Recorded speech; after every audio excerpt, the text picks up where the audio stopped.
everyone, this is Aya. Today I'm going to be sharing with you just a few tips and hints on how to know if something's vintage or not. Honestly, I specialize more in dating vintage dresses and clothing in general. I'm still practicing dating purses and shoes and that sort of thing. So that's what we'll be reviewing today is clothing and dresses. So let's get started. Obviously, the first thing that will clue you into something is vintage or not is just an overall appearance. If the more you look at vintage things and vintage photographs or just researching vintage clothing, you'll get to know more and more which era had what sort of look. 50s dresses were often very full skirted, or sometimes the wiggle dress where it was very hourglass shaped. 40s usually had more of a very ladylike style where it was more clinging to the figure, lots of rayons and flowing materials. 30s and 20s had a lot of drop waist and so on and so forth. So the best thing you can do in that area is just watch movies, look at vintage magazines, study up on what era's clothing looked like what. Next, you need to start studying the things that help date the garment with particular details, such as zippers, buttons, materials, that sort of thing. So let's go through some examples here. I'm going to be using 50s dresses to give you some ideas on what to look for and how to date a vintage dress. And if you came across this dress in a thrift store, hopefully you would think a 50s dress. You would notice that it has a short bodice, that it has pleating at the waistline, and that it just has an overall 50s look to it. And then to date the dress a little bit more efficiently, you would start to look for things such as a hemline. If you were looking at this hemline, it may not tell you if it's vintage or not. That is because I actually re-hemmed it to make it a little bit shorter. So even though the hemline can tell you quite a bit about a dress, it's not the strongest indication.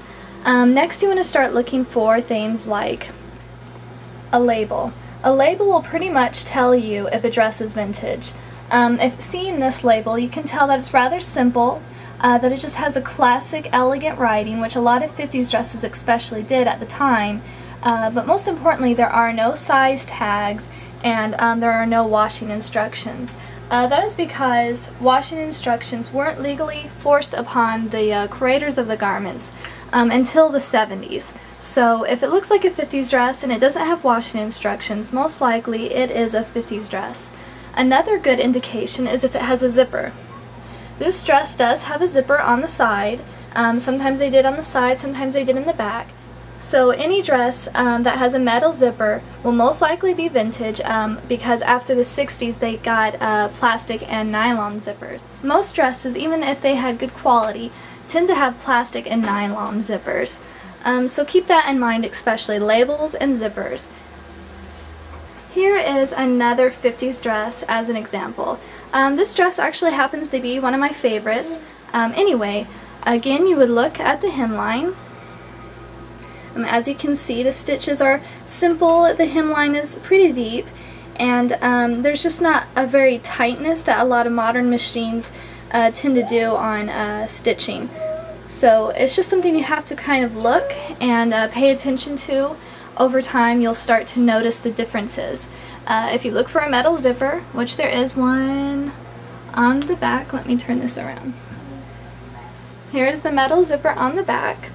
That is a very strong indication that it's vintage, other than the whole general appearance. And then if you look for a label, it does have a size on it, but sizes were quite different then. This happens to be a 9 to a 10, and just the general look of the tag is quite vintage looking. I think most people would know looking at this tag that it's obviously old. So again, here's the whole general look of the dress. So remember, first general look, general appearance. Then look for things such as hemlines, metal zippers, and labels. Here is another 50s style dress. But to throw you off a little bit, it is in fact not vintage. Upon looking at it, you may think it could be. It has the short bodice with a lot of pleating. It's a shirtwaist dress, so it's a very 50s style dress. So what you would do in this case, if you were to look at the hemline, you would see that it's a slightly more complicated hemline, a shorter hemline with a very fresh looking stitch, and quite complicated as it was done with a modern machine. And then if you got to the label, you would see that it's a very modern looking label. It has Isaac Mizrahi's name, a size which is a small, and you just didn't see size smalls or mediums and that sort of thing. You saw numbers. They were always 10s or 15s, that sort of thing.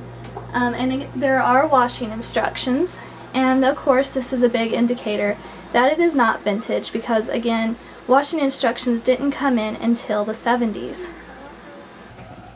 I do have an example of a garment that looks very vintage but again isn't. This is a Tracy Feith mini skirt from Target. You can get a good look at it there. It has a very durable, heavy, quality material, which again is a good indication of vintage. It has a hemming tape, which is an even stronger indication of vintage. Before I got this, I actually never have seen anything modern made with hemming tape. And last but not least, it has a metal zipper. If I had come across this in a thrift store, I would have sworn it was vintage, except for that, again, the label speaks modern. Has a size, has washing instructions, bold print, and very fresh looking. Other than that, it does have a good vintage feel to it. And you just have to kind of add all these indications together to know if something's vintage or not. I have heard before that if something was before the 40s, it only had buttons, and that metal zippers didn't come in until after the 50s. Reasons for this is because of easy access. I think maybe this is true in a lot of cases, but I have seen plenty of dresses that were from the 30s and before then that had metal zippers. So I don't think this is always true, but it is something to keep in mind and an interesting fact. So hopefully that will start you on your way to dating vintage. There are other things to help you date, but those are just the most important factors in dating vintage. So the most that you can do for yourself is study online and allow the seller of the item to date it for you, so you can take it home and really just absorb how old a garment is. And after a while you won't need anyone else's help to help you date vintage. So again, I hope I've helped some of you out there, and I really enjoyed this experience with you. Thank you so much. This is Aya. Bye-bye.